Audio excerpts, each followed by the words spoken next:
20. Asmara memang aneh. Secara tak terduga pangeran yang menjadi putra Marikota jatuh sakit. Sudah banyak tabib yang didatangkan untuk memeriksa dan mengobati tapi tak seorang pun mampu menyembuhkannya.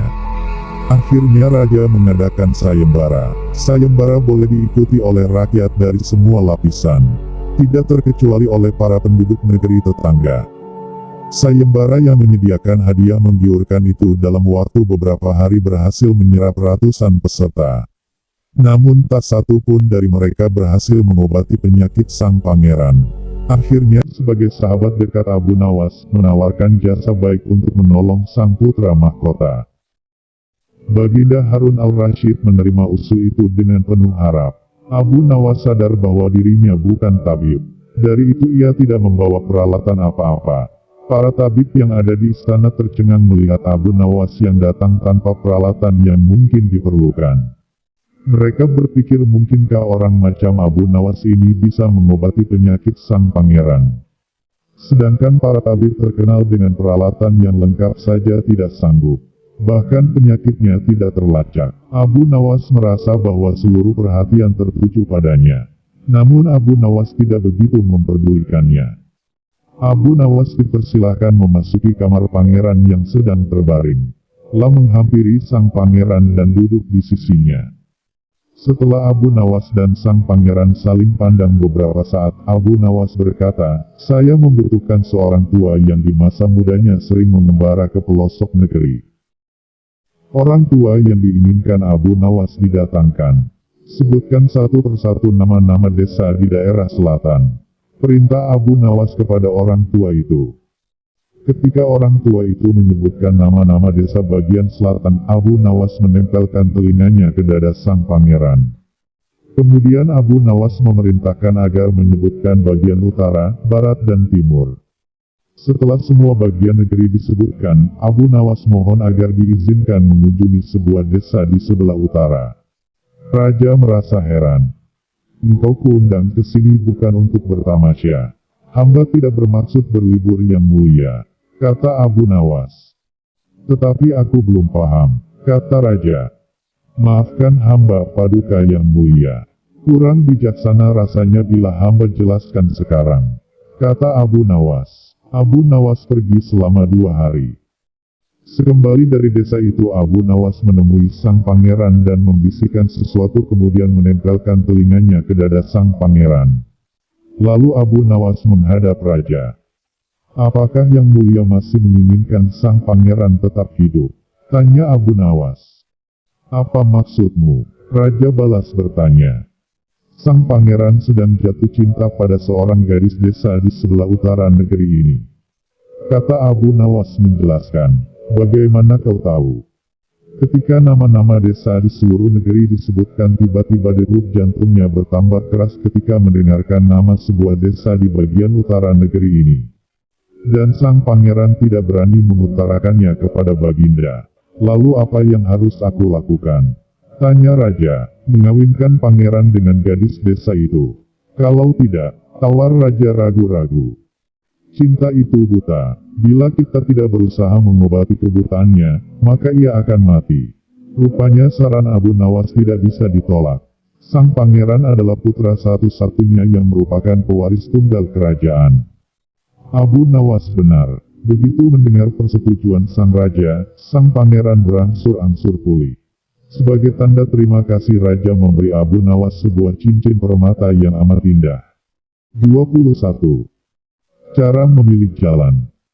Kawan-kawan Abu Nawas merencanakan akan mengadakan perjalanan wisata ke hutan.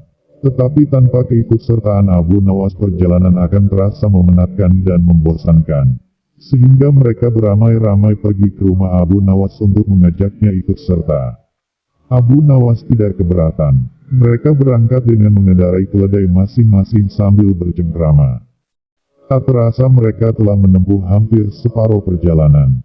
Kini mereka tiba di pertigaan jalan yang jauh dari perumahan penduduk. Mereka berhenti karena mereka ragu-ragu. Setahu mereka kedua jalan itu memang menuju ke hutan, tetapi hutan yang mereka tuju adalah hutan wisata. Bukan hutan yang dihuni binatang-binatang buas yang justru akan membahayakan jiwa mereka. Abu Nawas hanya bisa menyarankan untuk tidak meneruskan perjalanan karena bila salah pilih maka mereka semua tak akan pernah bisa kembali. Bukankah lebih bijaksana bila kita meninggalkan sesuatu yang meragukan? Tetapi salah seorang dari mereka tiba-tiba berkata, "Aku mempunyai 2 orang sahabat yang tinggal dekat semak-semak sebelah sana. Mereka adalah saudara kembar. Tak ada seorang pun yang bisa membedakan keduanya karena rupa mereka begitu mirip. Yang satu selalu berkata jujur sedangkan yang lainnya selalu berkata bohong. Dan mereka adalah orang-orang aneh karena mereka hanya mau menjawab satu pertanyaan saja. Apakah engkau mengenali salah satu dari mereka yang selalu berkata benar?" tanya Abu Nawas. "Tidak," jawab kawan Abu Nawas singkat. "Baiklah kalau begitu kita beristirahat sejenak," usul Abu Nawas. Abu Nawas makan daging dengan madu bersama kawan-kawannya. Seusai makan mereka berangkat menuju ke rumah yang dihuni 2 orang kembar bersaudara. Setelah pintu dibuka, maka keluarlah salah seorang dari 2 orang kembar bersaudara itu. "Maaf, aku sangat sibuk hari ini.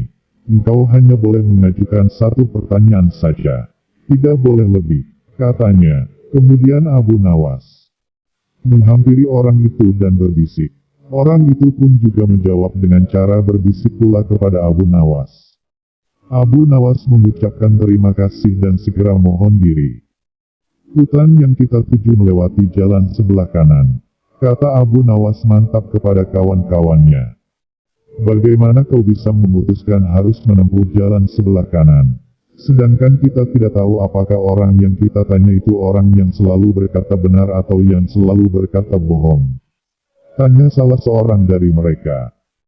"Karena orang yang kutanya menunjukkan jalan yang sebelah kiri," kata Abu Nawas. Karena masih belum mengerti juga, maka Abu Nawas menjelaskan.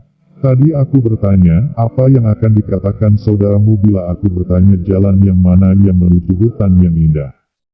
Bila jalan yang benar itu sebelah kanan dan bila orang itu kebetulan yang selalu berkata benar maka ia akan menjawab jalan sebelah kiri. Karena ia tahu saudara kembarnya akan mengatakan jalan sebelah kiri sebab saudara kembarnya selalu berbohong. Bila orang itu kebetulan yang selalu berkata bohong, maka ia akan menjawab jalan sebelah kiri, karena ia tahu saudara kembarnya akan mengatakan jalan sebelah kiri sebab saudara kembarnya selalu berkata benar." 22. Strategi maling. Tanpa pikir panjang Abu Nawas memutuskan untuk menjual keledai kesayangannya. Keledai itu merupakan kendaraan Abu Nawas satu-satunya. Sebenarnya ia tidak tega untuk menjualnya. Tetapi keluarga Abu Nawas amat membutuhkan uang. Dan istrinya setuju. Keesokan harinya Abu Nawas membawa keledai ke pasar. Abu Nawas tidak tahu kalau ada sekelompok pencuri yang terdiri dari 4 orang telah mengetahui keadaan dan rencana Abu Nawas. Mereka sepakat akan memperdaya Abu Nawas. Rencana pun mulai mereka susun. Ketika Abu Nawas beristirahat di bawah pohon, salah seorang mendekat dan berkata, "Apakah engkau akan menjual kambingmu?" Tentu saja Abu Nawas terperanjat mendengar pertanyaan yang begitu tiba-tiba. "Ini bukan kambing," kata Abu Nawas. "Kalau bukan kambing, lalu apa?" tanya pencuri itu selanjutnya. "Keledai," kata Abu Nawas. "Kalau engkau yakin itu keledai, jual saja ke pasar dan tanyakan pada mereka," kata komplotan pencuri itu sambil berlalu. Abu Nawas tidak terpengaruh. Kemudian ia meneruskan perjalanannya. Ketika Abu Nawas sedang menunggang keledai, pencuri kedua menghampirinya dan berkata, "Mengapa kau menunggang kambing? Ini bukan kambing tapi keledai." "Kalau itu keledai aku tidak bertanya seperti itu, dasar orang aneh.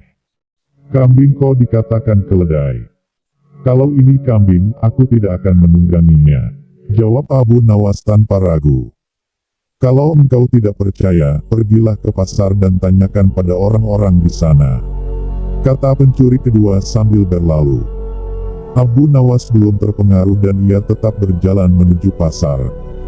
Pencuri ketiga datang menghampiri Abu Nawas. "Hai Abu Nawas, akan kau bawa kemana kambing itu?" Kali ini Abu Nawas tidak segera menjawab. LA mulai ragu, sudah 3 orang mengatakan kalau hewan yang dibawanya adalah kambing.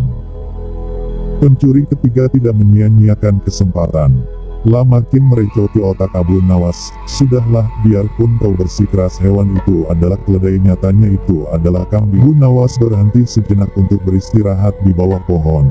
Pencuri keempat melaksanakan strategi busuknya. Duduk di samping Abu Nawas dan mengajak tokoh cerdik ini untuk berbincang-bincang. Aha, bagus sekali kambingmu ini.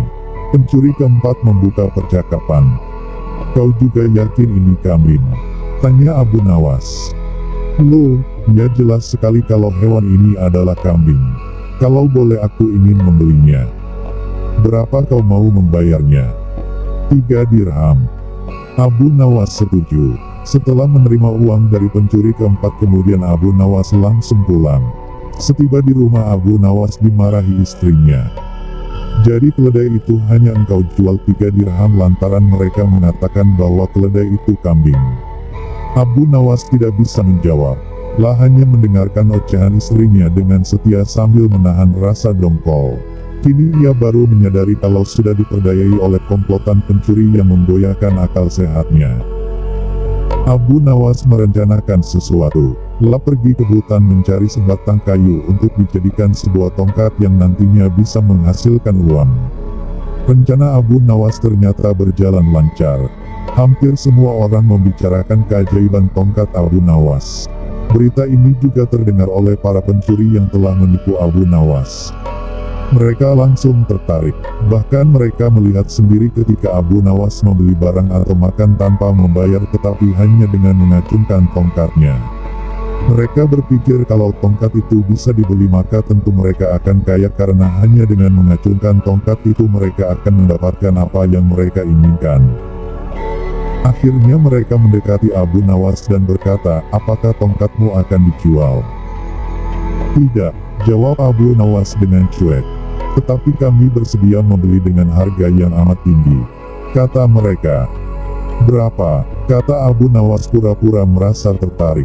100 dinar uang emas, kata mereka tanpa ragu.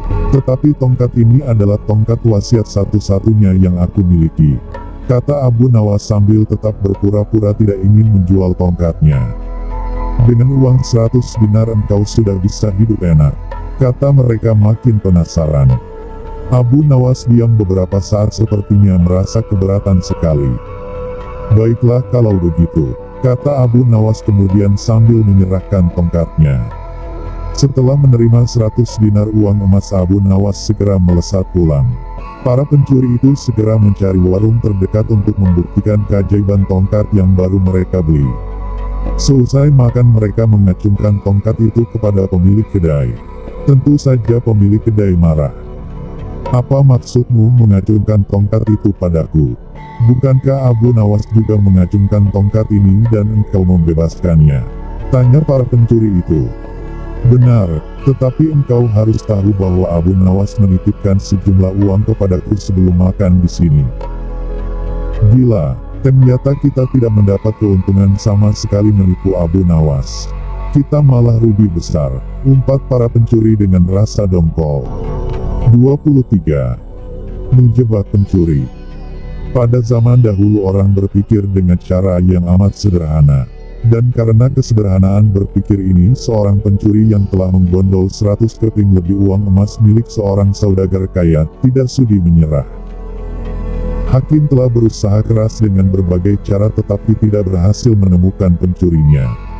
Karena merasa putus asa, pemilik harta itu mengumumkan kepada siapa saja yang telah mencuri harta miliknya merelakan separuh dari jumlah uang emas itu menjadi milik sang pencuri bila sang pencuri bersedia mengembalikan. Tetapi pencuri itu malah tidak berani menampakkan bayangannya. Kini kasus itu semakin ruwet tanpa penyelesaian yang jelas.